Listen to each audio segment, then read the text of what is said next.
Merci. Alors, je ne sais pas si j'ai des choses à vous raconter, mais en tout cas, je voudrais vraiment vous dire que j'ai passé 2 jours formidables, marathon certes, mais formidables.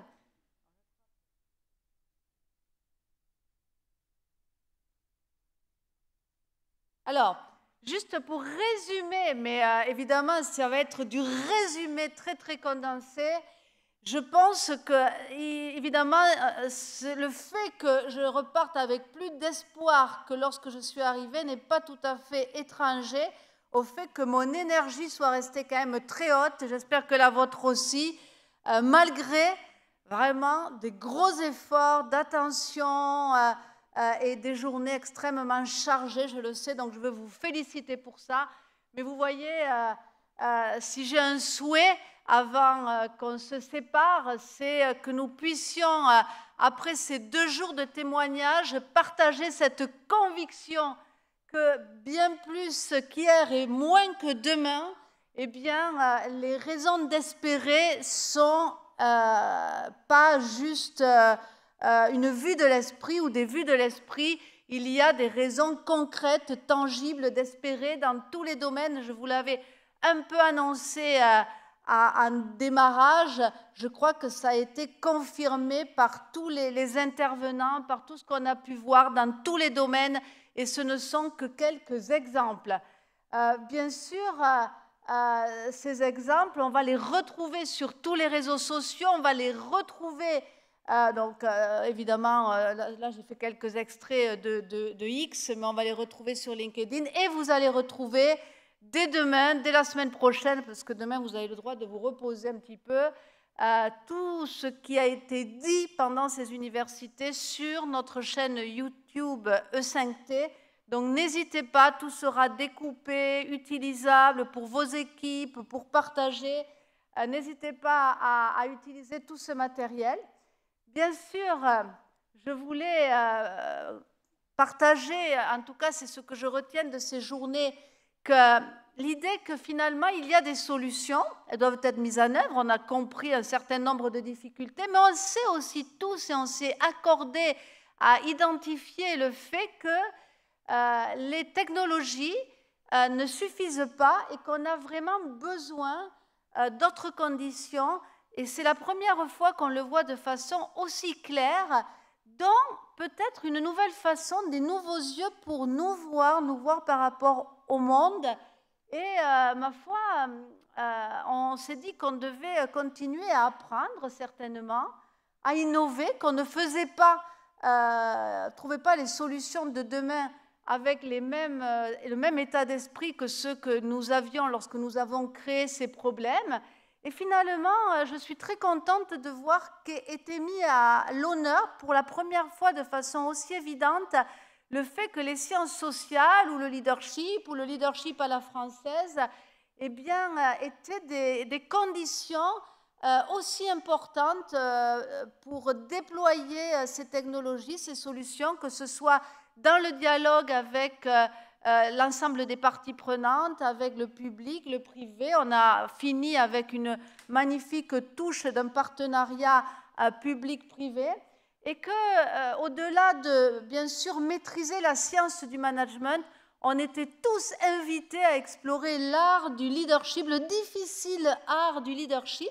Et j'espère, parce qu'on ne va pas l'explorer, sinon ce serait 2 jours à nouveau ensemble, qu'on retiendra le fait que c'est important de continuer à rêver. J'ai beaucoup aimé l'intervention de Franz Besnick qui nous parlait de rêves fous. Alors, il y a juste un risque avec les rêves fous, sachez-le, c'est qu'ils se réalisent. D'ailleurs, vous avez vu que quelques fous ou quelques rêves fous se réalisaient. On nous a parlé de faire pousser des salades avec les données ou les données qui servaient des serveurs. On nous a parlé de vendre des algues aux Japonais. On nous a parlé d'arriver et de créer a Better Place for Us. Donc, voilà, ou d'utiliser 50 litres d'eau par jour. Donc, Walt Disney avait pour habitude de dire « If you can dream it, you can do it ». Shakespeare, qui, je vous le disais, dominait plus de 60 000 mots dans son langage, disait que nous sommes faits de l'étoffe dont sont faits nos rêves, donc travaillons à nos étoffes. Et puis, voilà, on va aussi se dire qu'il reste des défis à relever pour tout le monde, nous aussi ici. Et parmi ces défis, j'ai une confidence à vous faire. La vidéo que j'ai montrée hier sur les inventeurs du futur, j'ai été un peu aidée par notre ami ChatGPT, à qui j'ai quand même posé la question qui seraient les inventeurs les plus importants en matière de changement climatique ou de lutte contre le changement climatique. Et vous avez vu qu'il y a finalement assez peu de Français qui sont sortis. Donc notre défi ici, c'est qu'il y ait de plus en plus de Français, qu'on puisse faire une vidéo qu'on vous présentera dès que possible, l'année prochaine ou plus tard, avec tous les exemples français que nous avons vus. Et évidemment, je reprendrai la phrase du général Hotelet sur le fait que, voilà, un pessimiste voit, ça vient de Winston Churchill, mais un pessimiste voit la difficulté dans chaque opportunité, un optimiste voit l'opportunité dans chaque difficulté. Le général Hotelet nous disait finalement, le pessimiste, quand il n'y a plus de vent sur un voilier, il baisse les voiles, il sort sa boîte de Kleenex. L'optimiste, il attend que le vent revienne, et celui qui est réaliste, il essaye d'ajuster un peu ses voiles. Donc choisissons notre camp, on a le choix, ça c'est encore une liberté importante qui nous reste. Et puis, avant de nous séparer, je voulais surtout remercier tous ceux qui ont rendu possible cet événement, à commencer par toutes les équipes de SPI avec qui on a eu plaisir à explorer en vélo l'île de Ré, où on a visité la valosphère qui s'est transformée, qui transforme des déchets de déconstruction en digues de post-tempête Xynthia, donc pour protéger l'île.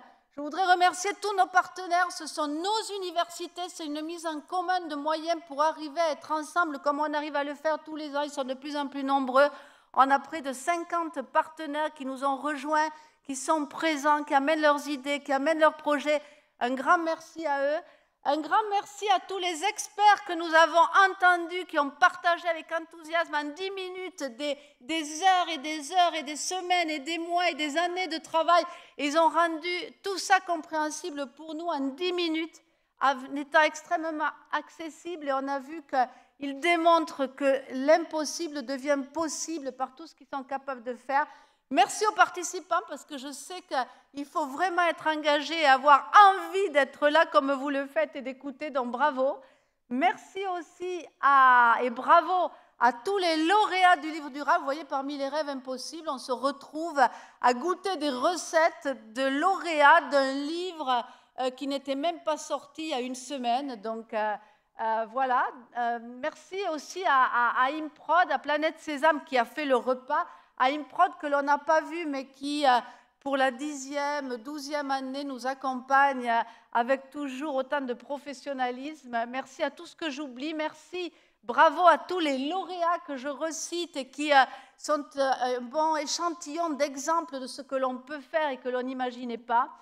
Un grand merci, un bravo aux artistes qui nous ont accompagnés. Vous voyez que finalement, on a besoin de toutes nos intelligences, même celles de danser. Je pense qu'on a fait faire beaucoup d'économies à la sécurité sociale qui en a bien besoin, donc continuons à danser. Et puis, un grand merci, un grand bravo à tout le comité stratégique de 5T, aux jeunes de moins de 30 ans, et bien sûr une mention spéciale à Diana, à Carole et à notre super Diana, qui est tout terrain, qui me voit de sa régie, et un grand bravo pour elle. Elle vous entend. Et puis, voilà, n'oubliez pas que finalement, on a besoin de garder espoir, et on garde espoir que quand on garde notre connexion à notre cœur. Vous avez assisté comme quoi vraiment des choses impossibles deviennent possibles, à une petite introduction sur la communication non violente. Donc voilà, rentrez bien, prenez soin de vous parce qu'on a besoin de leaders, le monde a vraiment besoin de leaders, et vous faites partie de ces leaders. Et puis à l'année prochaine, bravo!